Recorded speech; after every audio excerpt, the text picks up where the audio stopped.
Hello, my name is Lola, and I'm reacting to Film Theory. Did the Thor post-credit scene just set up spoilers? Thor: Love and Thunder. This is by the Film Theorists. I've already seen this movie. I thought it was a little okay. Not the worst Thor movie or the worst MCU or Marvel movie ever, but I thought it was okay. Anyway, let's see what Film theory thinks that Lord Love and Thor Love and Thunder set up in the post credit scene here.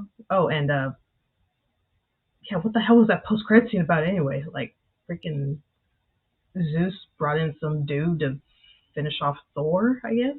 I don't know who that dude was. Anyway, let's see what Film Theory has to say. And if you want to like, comment, subscribe my channel, if you don't want to, that's fine too. Here we go.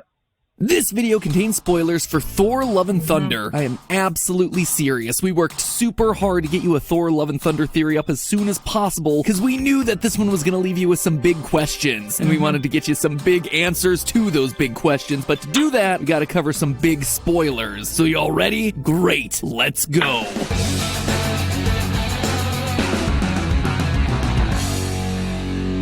Hello, Internet! Welcome to Film Theory, the show that hopes you're mule near that screen so you can hammer the subscribe button. Last time we covered Thor: Love and Thunder, we predicted that the trailer's use of the song Sweet Child of Mine was a big clue that the whole movie was gonna boil down to a plot point that hadn't yet been revealed. A secret baby. And it turns out we were right on the money. Well, maybe not on the money, maybe slightly adjacent to the money. You see, the big bad of this movie is Gorr, a regular non-superpowered alien guy who's got himself a big old vendetta against the gods. Why would he have that, you may ask? Well, shortly after having to watch his young daughter tragically die from dehydration on their desert planet, he happened to encounter one of the actual superhuman beings that his species worshipped as their gods. And, what is it they always say? Don't meet your heroes? Yeah, Gorr learned the hard way that a lot of these guys kinda suck, and that all the praying that he and his daughter did for her survival was nothing. Their life of hardship, utterly meaningless. But now that Gorr has found himself a magic sword that can kill the gods, he plans to do exactly that. For a little bit, at least. He realizes that this sort of mission would take kind of a long time, you know, bumping off gods one by one. Not exactly the scalable solution that Gorr here was looking for. So instead, he has himself a scheme to get the job done all at once, Thanos style. He plans to find the cosmic being Eternity and wish all the gods away because apparently the center of the universe just grants wishes now. Gotta admit, things are starting to feel a lot like a Dragon Ball arc. The only thing missing are some androids. Oh yeah, I guess they got them too. Yeah. Side note, is it just me or does it feel like there are way too many instant genocide buttons here in this universe? Anyway, because they gotta wrap this thing up in one movie, Jane sacrifices herself during the final battle, and the love between her and Thor is enough to change Gorr's mind. Instead of wishing everyone else dead, he chooses to wish for his daughter to come back to life. But because he was mortally wounded during the battle, Thor swears that he's gonna protect the child himself, which I'm now realizing is meant to be a thematic rhyme with Odin adopting the abandoned baby Loki on the battlefield, which therefore brings Thor's inheritance arc back around for good, and it's really smartly done, okay?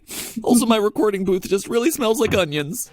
So, like I said, right about a child being pivotal to the story, wrong about who. But then again, there was really no way to call this one based on deep comic lore, because Gorr's daughter? Yeah, totally new thing. Gorr didn't have a daughter. Thor doesn't traditionally have a daughter. There isn't some popular alt character that she'd easily map onto. This is a completely new, unpredictable angle. So good on you, Taika Waititi. Way to be one of the only people in Hollywood to have original ideas. The only other main context we've got, at least for now, is that her name is apparently Love. She's described as being a child born of eternity. She has superhuman powers of her own, and she can wield Stormbreaker. So my main theory today is asking the question, what does all of this mean? I'll tell you one thing it means right off the bat. It means that Chris Hemsworth's been giving away this twist for weeks, and nobody could tell. That's my daughter as well. She plays the character of Love. It also means that the real love story in this movie was Disney's love of recycling the crusty old guy takes care of the cute young thing plot. I mean, hey, if it worked for Mandalorian, it'll apparently work for everything else. Literally everything else. But seriously, you know what I love to do after one of these movies. Look at where all the pieces have landed on the table and try to predict what Disney's next move might be. And between the introduction of not just one, but two superpowered beings in Hercules and Love, there's certainly a lot of story story potential here. So what's it all mean? That, my friends, is what I aim to explore today. First, let's talk a little bit more about Hercules. We meet our first new powerhouse thanks to the god-filled omnipotent city, which was basically a whole sequence screaming, "Please go frame by frame through me." The heroes even make sure to wave to an off-screen god of carpentry. I see what you guys did there. Knowing how rationally the internet tends to respond to the media they consume, I'm sure none of that's gonna cause any angry headlines. On the plus side, I guess it means that Ghost Rider will be getting his reboot sooner rather than later. But apart from being fodder for like a million clickbait thumbnails with red arrows and circles, the other reason for visiting Omnipotent City was to set up a post-credit scene that introduces the demigod that lots of fans have been asking about for ages. In that post-credit scene, an angry Zeus is embarrassed that Thor and company bested him earlier in the movie, and so Zeus sends his son Hercules to go in and please beat up Thor in a sequel. Now obviously they're just setting him up as a nemesis for Thor 5, or potentially a morally questionable anti-Thor, thereby making him a prime candidate for the Thunderbolts movie that they just announced, where everyone gets their own version of a Dark Avenger. But there is one completely bonkers thing that they might have planned for him that would literally break the internet. Let me explain. I assume we all just kind of know who Hercules is, right? Thanks to everyone from Disney to The Rock taking their own stab at him. He's a hero from Greek mythology, half-human child of Zeus known for big muscles, completing 12 labors, and sometimes wearing a cool hat that's made out of a lion. Well, the Marvel version is,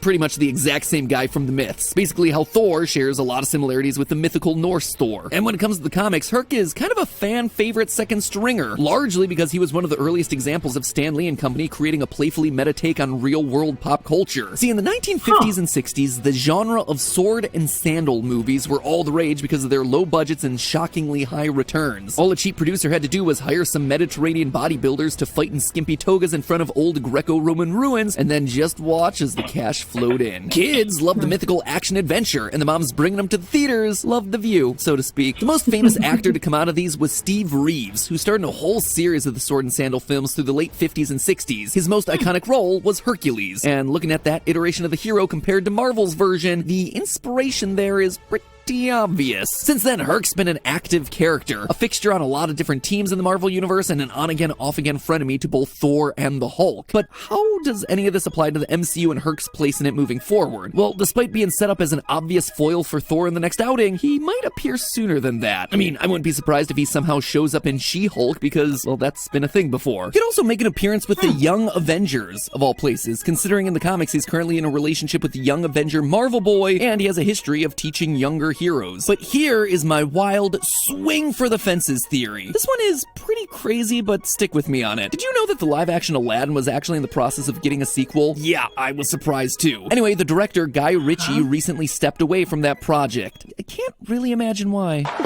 Oh, wow! So, as expected, he moved on to something new. It kind of got overlooked with so many other exciting announcements that Disney's made recently, but he's now doing a live-action remake for Disney's Hercules. Makes sense, going from one classic Disney musical remake to another. But here's the part that really caught my attention. This remake is being produced by the Russo brothers, the brilliant directing duo that gave us Infinity War and Endgame. That's a bit of a weird pivot, don't you think? Superhero guys whose directing and production work have only ever really centered around action stuff, suddenly working on a Disney live-action musical remake? Disney would also suddenly have two live-action Hercs running around, which, I mean, that alone would just confuse people. What if this is the moment that the traditional Disney movie musical crosses over into the MCU? A live-action singing, dancing Hercules in his own adventure, who also moonlights alongside the Guardians of the Galaxy and the Warriors of Asgard, all played by the same guy. A guy, mind you, who has himself a great singing voice and a self-professed love of the Muppets. Oh, there goes Mr. Unknown. I mean, it'd be pretty darn crazy, but then again, 3 generations of Spider-Man just got together in the same movie, so at this point, anything is possible. And I do mean anything. Oh, Kingdom Hearts?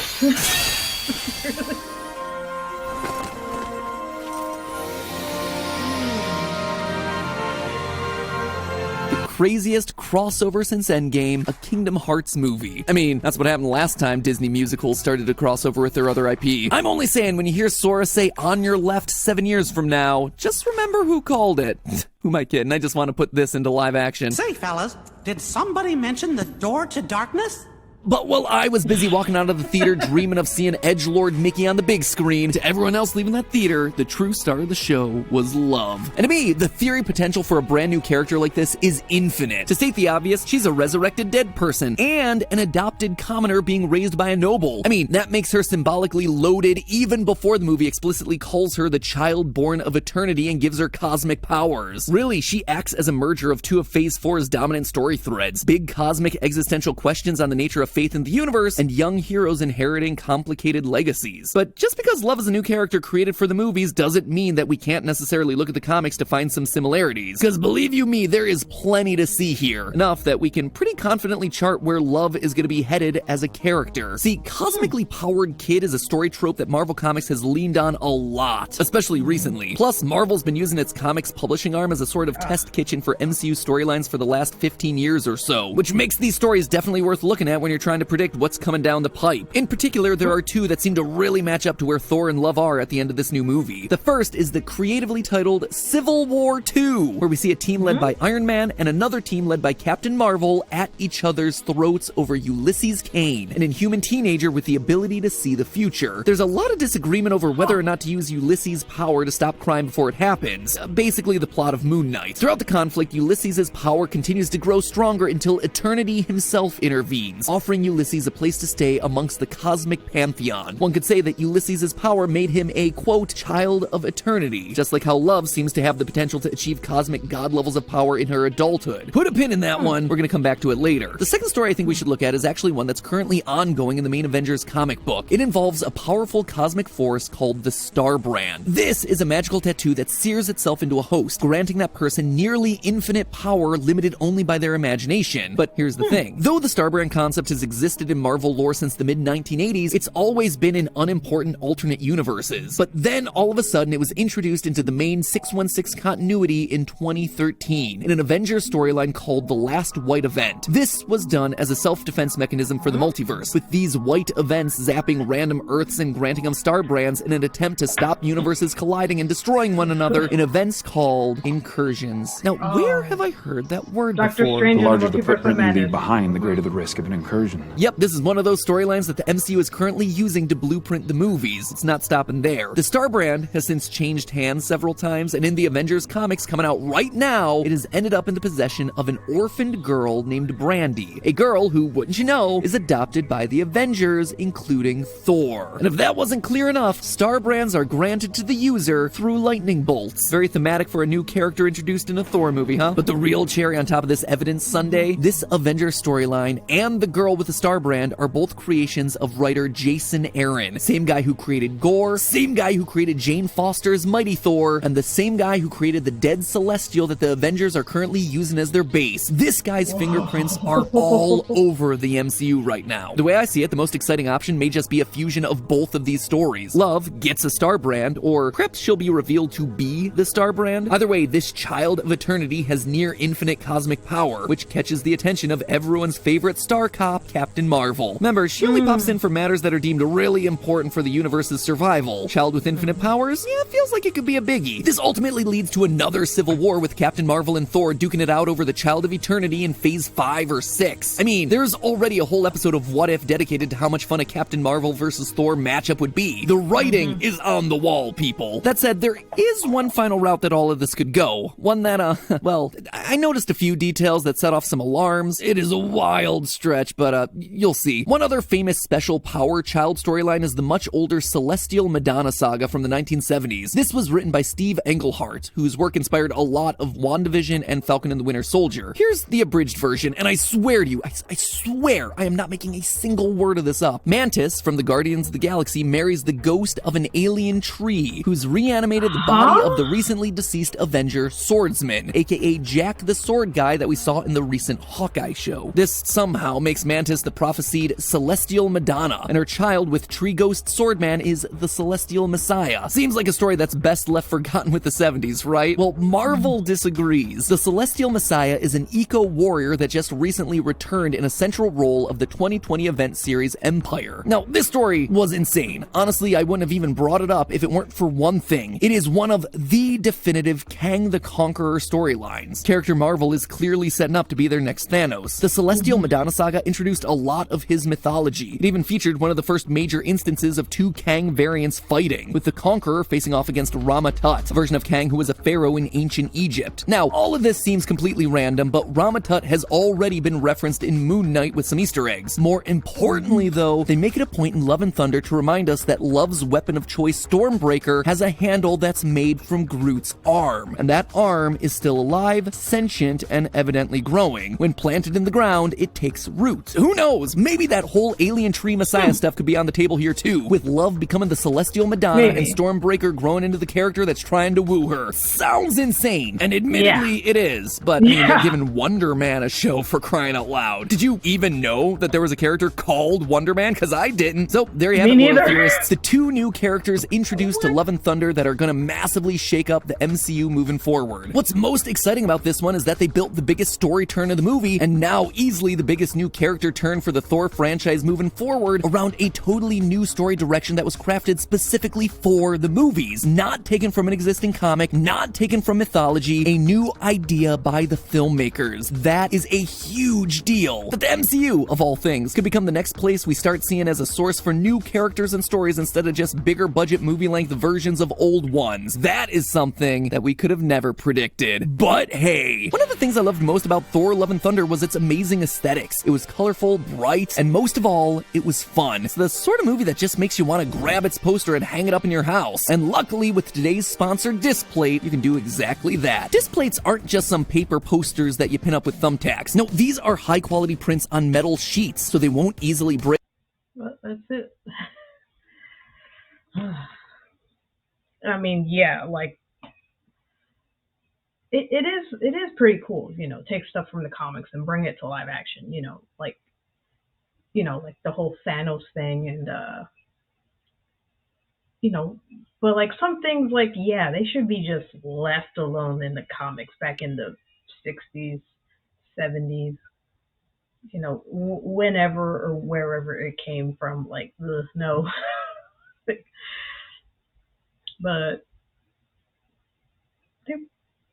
I don't know, dude.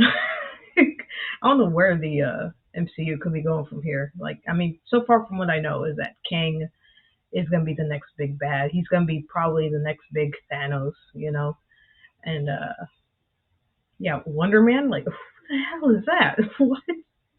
I never heard of that dude. Is he supposed to be like the male version, the male equivalent to Wonder Woman? Like, is that it? I don't know.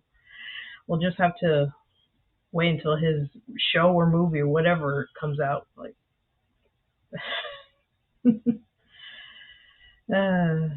yeah, the Thor Love and Thunder movie, yeah, I thought it was okay, I wouldn't mind seeing it again, It's like I said, it's not the worst Marvel movie, it's not the worst MCU movie, it's not even the worst Thor movie ever, Yeah, it was okay.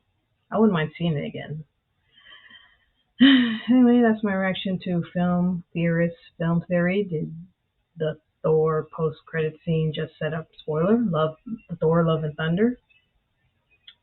Take care of yourselves and each other, and I will see you in the next one. Bye.